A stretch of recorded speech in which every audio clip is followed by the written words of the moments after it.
आज की कहानी है सबसे अच्छा घर। और इस कहानी को इस कहानी की लेखक नताशा शर्मा सुनाने जा रही हूँ।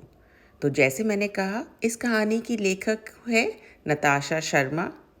इलस्ट्रेटर मतलब चित्रकार है कावेरी गोपाल कृष्णन। और इस कहानी का अनुवाद किया है सुमन बाजपाई ने और प्रकाशक है प्रथम बुक्स। मैं हूँ वास्तुकार। वास्तुकार को अंग्रेजी में बोलते हैं आर्किटेक्ट। वास्तुकार इमारतों के नमूने बनाते हैं, फिर इमारतें भी बनाते हैं। बिल्कुल मेरी तरह उन्हें भी इमारतें और मकान बनाना अच्छा लगता है, इसलिए माँ मुझे नन्हा वास्तुकार बुलाती हैं।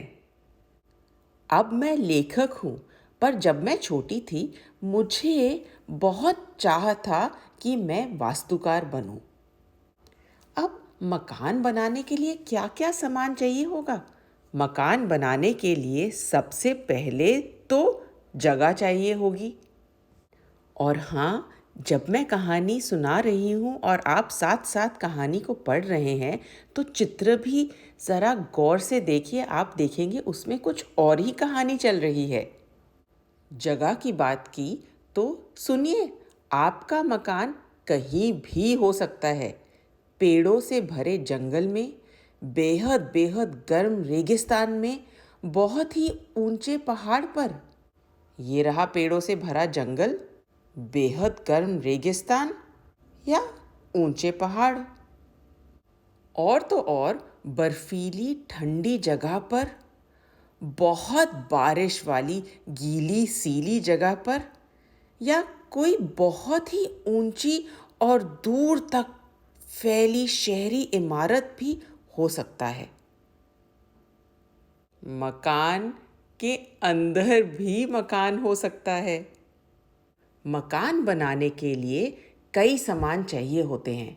जहां आपको मकान बनाना हो वहीं उसे बनाने के सामान भी मिल जाते हैं। जंगल में पेड़, पहाड़ पर पत्थर, आर्कटिक उत्तरी ध्रुव में बर्फ, गांव में मिट्टी, छप्पर के लिए बड़े बड़े पत्ते और बांस, शहरों में ईंट, सीमेंट और कांच होता है। ये देखिए अलग अलग सामान। पर रुकिए, मकान बनाने से पहले आपको पता होना चाहिए कि आपको उसमें क्या खूबी चाहिए। बर्फ से बने मकान इग्लू में बिल्कुल ठंड नहीं लगती। लकड़ी और पत्थर से बने मकानों की ढलवा छत से बारिश का पानी या बर्फ झट से गिरा जाते हैं। जानवरों की खालों और छड़ियों से बनी आदिवासी अमेरिकनों की टीपी ठंड से बचाती है। इन्हें लपेटकर कहीं भी ले जाना भी बहुत आसान होता है। इसे कहते हैं टीपी। सर्कस के जोकर की तरह लट्ठों पर खड़े मकान नम गीली जमीन से ऊपर और जंगली जानवरों की पहुंच से दूर रहते हैं। जगह और सामान मिल जाने पर हम मकान बनाना शुरू करते हैं। आपके मकान की बनावट और आकार कैसे भी हो सकते हैं। छोटा सा गोल मिट्टी से बना छप्पर की टोपी वाला, आसमान को छूता गगनचुंबी, उल्टी रखी कुल्फी या आइसक्रीम के कोन जैसी टीपी, केक जैसे गोल मंगोलिया के खेमे यर्ट, आधी गेंद जैसा इग्लू और किले जैसे बड़े बड़े किले। या मेरे घर जैसे अटपटे छटपटे मकान जैसा भी हो।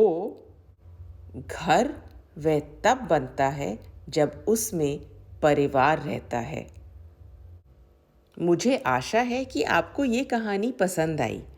अब आप इस वीडियो को पॉज करके अगले 2 पेजों पर जो लिखा है थोड़ी डिटेल में, जैसे टीपी के बारे में, खेमा के बारे में, उसको आप अपने आप पढ़ सकते हैं और जानकारी ले सकते हैं। पहला चित्र ऊपर जो गोल सा है वह है खेमा और उसके नीचे है टीपी। और यहाँ देखिए टोडा डोगल, इग्लू और लट्ठों पर खड़े मकान।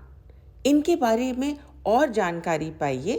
वीडियो को यहाँ पर पॉज कीजिए और इनको ध्यान से पढ़िए। और हाँ, thank you get set read, मुझे ये मौका देने का कि मैं यहाँ पर अपनी कहानी आप लोगों को सुना सकूं। If you enjoyed this story, drop a like on the video, subscribe to the channel and share it with your friends. मेरे साथ पढ़ते रहिए, सुनते रहिए, गेट सेट रीड।